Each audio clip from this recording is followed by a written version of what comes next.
आने वाले कुछ समय में सेक्टर 6 के सामान्य अस्पताल का एक बदला हुआ स्वरूप लोगों को नजर आएगा। इसके लिए अस्पताल प्रशासन की ओर से सरकार को भेजे प्रस्ताव को हरी झंडी मिल चुकी है।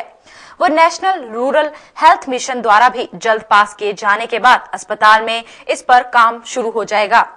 इस प्रोजेक्ट के पहले चरण में करीब 1 करोड़ रुपए की लागत से सामान्य अस्पताल में चल रही लैबों को अपग्रेड किया जाएगा। लैबों की अपग्रेडेशन होने के बाद मरीजों को टेस्ट रिपोर्ट के लिए धक्का मुक्की की जरूरत नहीं पड़ेगी। जहां मरीजों का टेस्ट हाईटेक मशीनों के जरिए होगा, वहीं टेस्ट की रिपोर्ट भी मरीज या उसके तमीरदार को कंप्यूटर सिस्टम से जारी होगी। इसके साथ साथ टेस्टों का रिकॉर्ड रखे जाने में भी किसी तरह की असुविधा नहीं होगी। फिलहाल अस्पताल परिसर में चल रही सभी लैबों में मैनुअल तरीके से ही काम किया जाता है, जिसके चलते मरीजों की लंबी लंबी भीड़ लगी रहती है। इतना ही नहीं, टेस्ट हेतु सैंपल दिए जाने के लिए भी लोगों की आपाधापी अक्सर देखी जा सकती है। हॉस्पिटल के अपग्रेडेशन की जानकारी देते हुए अस्पताल की पीएमओ उषा गुप्ता ने हॉस्पिटल को जल्द ही आधुनिक सुविधाओं से लैस होने की बात कही। देखिए, जो लैब है, हम प्रायोरिटी बेस पर लैब को पहले एज ए फर्स्ट स्टेप में इनिशियल स्टेज में लेना चाह रहे हैं। लैब के लिए पूरी लैब को हम कंप्यूटराइज करने जा रहे हैं, जिसका प्रपोजल हम लोगों ने ऑलरेडी भेजा हुआ है और उम्मीद है कि 3-4 महीनों में हमारी ये लैब कंप्यूटराइज हो जाएगी। तो कंप्यूटराइज हो जाने से चीज़ें ये होगी, हमारे लिए आसान हो जाएगा जो रिपोर्टें हम मैनुअल तैयार कर रहे हैं। सेकेंडली, रजिस्टर्स में से कई बार पेशेंट रिपोर्ट गुम कर देता है तो ढूंढना पड़ता है, तो वो टाइम और वो सब हमारा बच जाएगा। तो एक तो लैब कंप्यूटराइज हो जाएगी। वहीं उषा गुप्ता ने अस्पताल में होने वाले टेस्टों की गुणवत्ता की जांच के लिए क्वालिटी इंश्योर्ड हेतु तमिलनाडु स्थित कृष्ण मेडिकल सेंटर, दिल्ली स्थित ऑल इंडिया मेडिकल इंस्टीट्यूट व चंडीगढ़ स्थित पीजीआई से टाई अप किए जाने की जानकारी भी दी।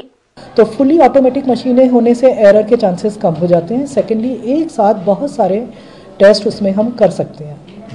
थर्डली, एक इक्वाज करके है जो हम लोगों ने शुरू कर दिया है। इक्वाज मीन्स कि एक्सटर्नल क्वालिटी एश्योरेंस स्कीम है, जिसमें कि जितने भी हमारे लैब के टेस्ट हैं, चाहे वो हेमेटोलॉजी है, माइक्रोबायोलॉजी है, बायोकेमिस्ट्री है, व्हाटएवर, इन सब को हमने टाई अप कर लिया है जो हमारे इंडिया के बेस्ट इंस्टीट्यूट है।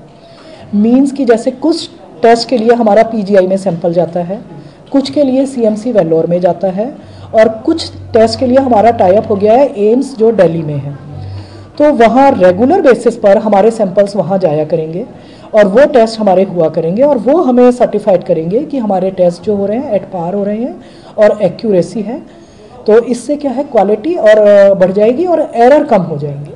वहीं गुप्ता ने रश कम करने के लिए अस्पताल में कॉन्ट्रैक्ट बेस पर रेडियोलॉजिस्ट रखे जाने की अनुमति NRHM से मिलने की बात कही। और वो अक्सर, क्योंकि रेडियोलॉजी में बहुत ज़्यादा MLCs वगैरह होती हैं, तो मैक्सिमम टाइम उनका कोर्ट में चला जाता है। सेकेंडली, एक एडिशनल चार्ज भी है। तो अभी रिसेंटली NRHM से हमें कॉन्ट्रैक्ट पर एक रेडियोलॉजिस्ट हायर करने की परमिशन मिल गई है। तो इस तरह की चीज़ें हम धीरे धीरे करके करते जा रहे हैं। तो जो अल्ट्रासाउंड में भी पेंडेंसी है वो हमारी शायद कम हो जाएगी। गौरतलब है कि पंचकुला सहित आसपास के शहरों से भी रोजाना औसतन 2,500 से 3,000 तक मरीज अस्पताल की ओपीडी में इलाज के लिए आता है, जिसमें लगभग 700 मरीजों को लैब में टेस्ट के लिए भेजा जाता है। टेस्ट का प्रोसेस लंबा होने के चलते लोगों को कई तरह की असुविधाएं होती थी। कैमरामैन कमल सोहोता के साथ दिनेश वैद की ये रिपोर्ट।